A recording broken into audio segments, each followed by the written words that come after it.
bon sens. Oui, l'appui aux opérations de sécurisation maritime est conforme à nos intérêts. Oui, le soutien logistique à nos alliés face à une menace balistique et nucléaire est une nécessité stratégique. Refuser cela, ce serait choisir l'effacement. Et l'effacement, dans l'histoire, se paye toujours plus cher que la fermeté. Mais être au rendez-vous de l'histoire, ce n'est pas seulement déployer des bâtiments, des frégates et des avions, des soldats, c'est aussi dire la vérité au pays sur l'état réel de nos moyens. Car enfin, on ne fait pas une politique de puissance à crédit. On ne tient pas son rang avec des stocks sous tension, un maintien en conditions opérationnelles contraintes et des marges budgétaires épuisées.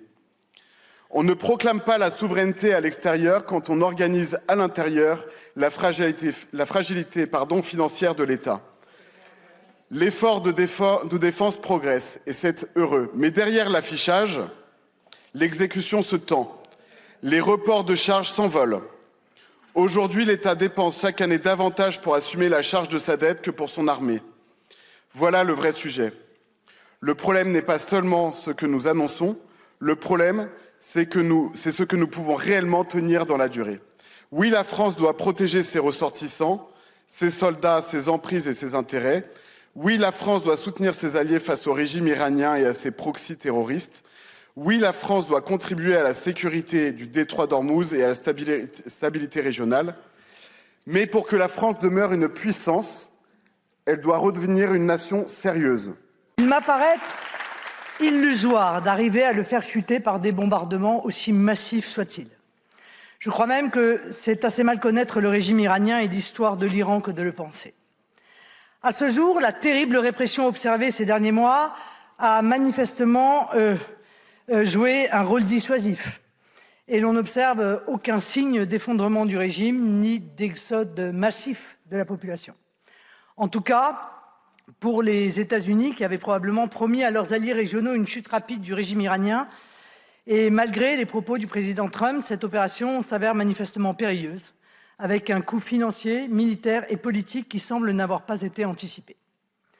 En outre, les nations du Golfe, qui avaient fait le choix de se rapprocher des États-Unis, se trouvent désormais sous le feu de la riposte de l'Iran, dont les capacités militaires semblent bien moins affaiblies et bien plus résilientes que ce que semblaient espérer certains, dont nous faisons partie.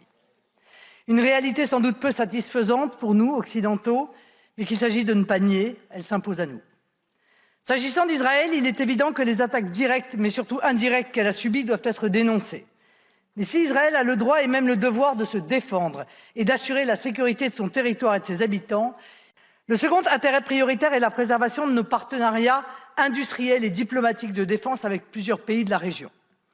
À l'heure où le bouclier américain n'est manifestement pas à la hauteur espérée, la France doit assumer les accords signés avec les pays de la zone et leur venir en aide à partir du moment où ils sont victimes collatérales du conflit entre l'Iran et l'alliance israélo-américaine.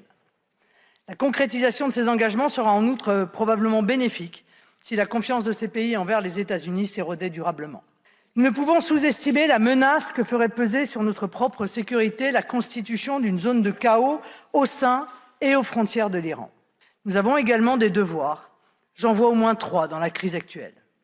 Le premier est celui d'être une puissance d'équilibre et de devenir, ou plutôt de redevenir, l'interlocuteur privilégié des nations parties prenantes directes ou indirectes au conflit. Il ne faudrait pas que ce rôle soit laissé à la Chine, à la Russie ou à l'Inde.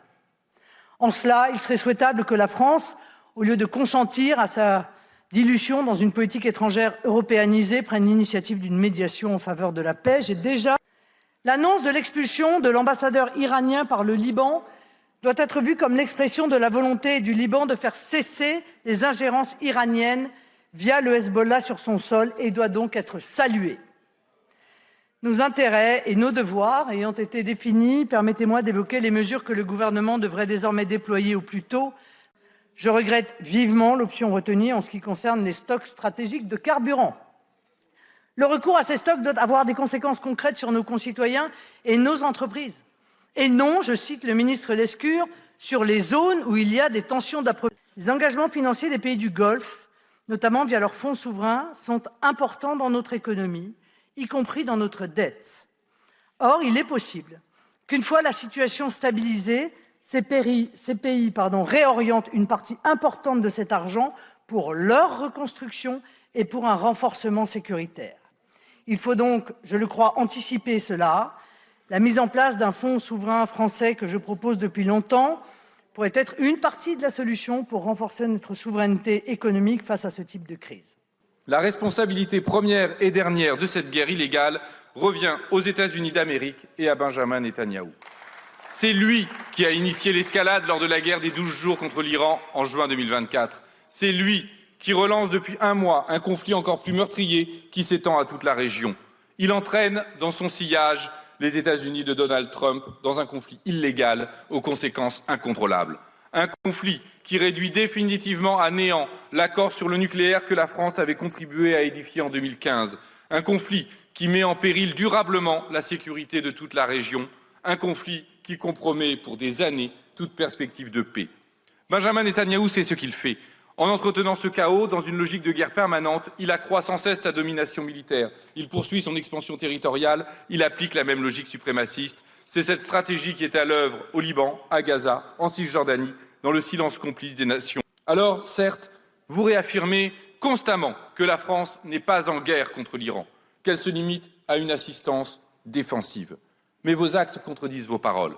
En acceptant d'héberger sur nos bases militaires des avions ravitailleurs états-uniens, et de les laisser survoler notre territoire, vous engagez de facto la France dans une dynamique d'escalade qui dépasse le cadre strictement défensif que vous revendiquez. Et que dire de votre action au Liban? Ou plutôt, votre inaction totale. Ce pays frère et ami de la France, avec lequel nous partageons des liens humains, culturels et linguistiques profonds, est aujourd'hui attaqué. Le Liban nous a demandé de lui venir en aide. Nous avons des devoirs envers ce pays. L'histoire nous commande d'agir pour protéger le Liban.